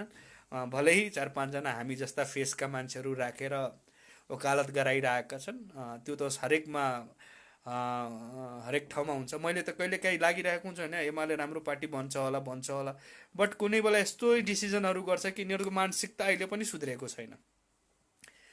जबसम्म मानसिकता, मैले के भनेको, पार्टी जति ठुलो भए पनि पार्टीका लिडरहरू, केही लिडरहरूको जबसम्म मानसिकता ठिक हुँदैन त कुनैपट्टि राम्रो हुन सक्दैन। मेरै पार्टीमा अगर लिडरको मानसिकता ठिक भएन भने त्यो सबै हामीमाथि आउँछ। त्यही भएर कुनै पार्टी खराब छैन, त्यो पार्टीले नेतृत्व गरेको हो। जुन मानसिकता छ, जुन तरिकाले, जसलाई आफ्नै पार्टीमा यति विरोध भइरहेछ भने मैले केही भन्न मिल्दैन। रोशनजी भारतलाई के भन्न चाहन्छ? भारतलाई आफ्नो सीमाको सुरक्षा आफै गर्नुहोस्, हामी आफ्नो सीमाको सुरक्षा हामी आफै गर्छौँ भन्न चाहन्छौँ। योभन्दा धेरै के भन्ने र? अहिले तपाईँ पनि कोरोनाबाट बच्नुहोस् र हामीलाई पनि कोरोनाबाट बचाउनुहोस्। हाम्रो नेपालीहरूलाई त्यहाँबाट कोरोना टेस्ट गरेर नेपाल पठाउनुहोस्, यति मात्रै भन्न चाहन्छु। यो समाजवादीको नेताहरू मधेसी जनतालाई मूर्ख सम्झेको छ। मूर्ख होइन, विद्वान नै हो। मधेसी जनता भनेको मूर्ख हुनै सक्दैन। कुनै पनि हामीले यस्ता निर्णय गरेर, तपाईँलाई एउटा कुरा के भन्नु, यही मधेसी जनताले आज संहिता भनेको कुनै पार्टी र दलले स्थापित गरेको होइन। यही मधेसी जनताले गरेको लोकतन्त्र नेपालमा कसैले ल्याइदियो, यही मधेसी जनताले ल्याएको हो। गणतन्त्र पनि यही मधेसी जनताले ल्याएको हो। यो नेपाललाई ज्ञान र शिक्षा पनि यही मधेसीको जनताले दिएको हो। मधेसी जनता विद्वान नै हो, तर इमोसनली कहिलेकाहीँ भावनामा आएर, कहिलेकाहीँ आफ्नो रिश्तेदारीमा, कहिलेकाहीँ आफ्नो जातीयतामा, कहिलेकाहीँ हामी गल्ती गरिहाल्छौँ। हामी भावनात्मक बढी छौँ। जुन दिन हामी भावनाबाट बाहिर निस्किहाल्छौँ भने हामीले राम्रो रिजल्ट दिन सक्छौँ। हामीले भावनात्मक हुनुपर्छ, तर व्यक्ति पहिचान गरेर त्यो अलिकति एउटा हुन्छ नि, रिश्तेदारी बन्द गर्नुपर्छ। सिम्पल, दोस्ती गर्नुपर्छ, रिश्तेदारी बन्द गर्नुपर्छ। त्यति मात्र म भन्न सक्छु। ब्याकअप समाजवादी, ओके बाबु। आतिश यादव किन छैन? तपाईँलाई नै तपाईँको सरकार नि हो। मैले त अघि जवाब दिइसकेँ। देव शर्माजी, जनार्दन आफ्नो तर्फबाट फुर्सद भए सही छुट्याउनु पर्छ। तपाईँको कुरा मैले गरिसकेका थिएँ। जनता समाजवादीको कारणले हो। तपाईँको कुरामा म एग्री छु र तपाईँको जवाब मैले दिएँ। अहिलेको लकडाउनमा प्रदेशको मन्त्रीको काम यस्तो छ जस्तो मधेसमा कुनै बच्चाको जन्म एकदम मलाई लागिरहेछ। रोशनजी, मैले धेरै कुराहरू तपाईँहरूको, राजन मिश्राजी, प्रदीप शाहजी, सुदीप सिंहजी, आदिशजी, मिश्रा, सरोज, जाई प्रदेश जाई नगरी में मुखिया दुनू लाल है। प्रदेश के जनता देखी सबसे बेसी बेहाल है। के करबै सरोज, यस्तै हो। गल्ती अब कस्तो हुन्छ, जुन जसलाई पनि पठाउँदाखेरि जो मान्छे आए पनि कहीँ न कहीँ अलि न कमी कमजोरी भइहाल्छ। यसलाई ठिक पार्न पनि हाम्रै जिम्मेवारी हो। हामी यसलाई ठिक पारौँला। मलाई लागिरहेछ बिस्तारै। सरोज राजी, कसले भन्यो हाम्रो ल्याब टेक्निसियन दक्ष छैन? केटिएम जनस्वास्थ्य प्रयोगशालाबाट पिसिआर मेसिन थर्ड क्वालिटीको थियो। नयाँ पिसिआर आउँदैछ। बाँकी प्रदेश सरकारलाई कोमा खुसी लाग्यो। सरोजजी, कसैले पनि भनेको छैन कि दक्ष छैन। म सुरुदेखि नै रुनाजी लगायतका साथीहरूसँग कन्ट्याक्टमा छु। मैले यो भन्न खोजेको हो कि पिसिआर टेस्ट जुन प्राइभेट सेक्टरबाट जिल्लामा जान्छ भने हामीसँग कति जनशक्ति छ? दक्षतामाथि प्रश्न आएको छैन, कसैको दक्षतामाथि प्रश्न आएको छैन र पिसिआर मेसिन आइ पनि रहेको छ र मैले भने नि कि पिसिआर मेसिन आइ पनि रहेको छ, टेस्ट पनि हुन्छ, तर हामीसँग त्यो जनशक्ति जुन छ कहीँ कार्यरत होला। आह्वान गर्नु पर्यो प्रदेश सरकारले, आफ्नो एउटा लिस्ट तयार गर्नु पर्यो। मैले त्यो भनेको, त्यसलाई दक्ष छैन भन्ने मैले भनेको होइन। र म टेकु हस्पिटलका हाम्रो जुन विभिन्न कर्मचारीहरू जुन अस्ति पनि जानुभएको थियो, उहाँसँग पनि मेरो सुरु फर्स्ट डेदेखि म उहाँको कन्ट्याक्टमा छु र मेरो कुराकानी पनि भइरहेछ र हामी आफ्नो काम आफ्नो ठाउँबाट गरिरहेछौँ, देखावा गरिरहेको छैन। सरोजी, थ्याङ्क यू। लालबाबु राउतलाई हटाउनु होइन। कस्तो छ भने धेरै अरू आइसक्नु, सूर्य मेहताजी, मनिष यादवजी, सबैको लागि म फेरि धन्यवाद दिँदै म तपाईँहरूसँग म बिदा लिन चाहन्छु। धेरै समय भइसक्यो। एउटै कुरा छ, अब हामीले कोरोनासँग बाँच्न सिक्नु पर्यो। समग्र दर्शकहरू जुन मेरो कुरा सुनिदिनु भयो, सबैको जुन एउटा सुझाव दिनुभयो, यो सुझावलाई म आफ्ना पार्टी र आफ्ना मन्त्रीज्यूहरूसँग म आफ्नो राख्छु र आउने दिनमा पनि अब यसलाई कसरी अझै सुधारमुख हुन सकिन्छ, अब हाम्रो नगरपालिकालाई अझै सुधारमुख कसरी गर्न सकिन्छ, त्यसमा के अब कस्तो छ भने अब माग्नु पर्ने हुन्छ भने हामी मागौँला, के छ र, कसैले खाना व्यवस्थापन गरिदिएला, कसैले टेन्ट व्यवस्थापन गरिदिएला, कसैले ल्याबको जिम्मा लिएला, कसैले स्वास्थ्यको जिम्मा लिएला। हामीसँग अलरेडी हामीसँग जनशक्ति छ, तर त्यसलाई अब व्यवस्थित कसरी गर्ने, त्यो व्यवस्थित हामीले प्रदेश सरकारले नै गर्नुपर्ने हुन्छ, स्थानीय सरकारले नै गर्नुपर्ने हुन्छ। त्यही भएर सबै लोकलदेखि लिएर प्रोभिजन जुन गभर्मेन्ट छ, सबैले आफ्नो ठाउँमा अब आफ्नो भोलिन्टियर फ्री अफ कोस्ट, तपाईँले म भन्छु फ्री अफ कोस्ट काम गर्नको लागि आम जनशक्ति तयार छ। त्यही भएर एकचोटि आह्वानको कुरा आओस्, तपाईँले एउटा सिस्टमेटिक एउटा पावर दिनुहोस्, एउटा मोनिटरिङ बनाउनुहोस् र एउटा लिस्ट बनाउनुहोस्। यस्तो होइन कि उसले कार्ड बनाएर घुमफिर गर्नको लागि होइन, काम गर्नको लागि एउटा टिम बनाउनुहोस्। फ्री अफ भोलिन्टियर काम गर्ने विभिन्न संस्थान छ, उनीहरूलाई पनि बनाउनुहोस् र उनीहरूलाई क्वारेन्टाइनको दायरामा राख्नुहोस् कि उनीहरू बाहिर घुम्नेले कमसेकम परिवारमा जो बाहिर निस्किन्छ 5 दिन या 10 दिन घरमा या बाहिर कुनै एक ठाउँमा क्वारेन्टाइन, होम क्वारेन्टाइनमै बस्छ भने होम क्वारेन्टाइनमै बस्नु पर्यो। जो बाहिर भोलिन्टियरी गर्छ, जबसम्म यो कोरोना नियन्त्रण हुँदैन, जसले भोलिन्टियरी वर्क गर्छ भने क्वारेन्टाइनमा घरमा, किनभने फैलिन्छ, घरबाट फैलिन्छ, एक अर्कासँग भेटेपछि फैलिन्छ। त्यो एउटा कार्यविधिमा छलफल हुनु पर्यो। अब लकडाउनको समय नै कार्यविधि बनाउनु पर्ने थियो, तर त्यो बनेन। पिसिआर टेस्ट गर्नुपर्ने थियो, त्यो भएन। ट्रेसिङ गर्नुपर्ने थियो, त्यो भएन।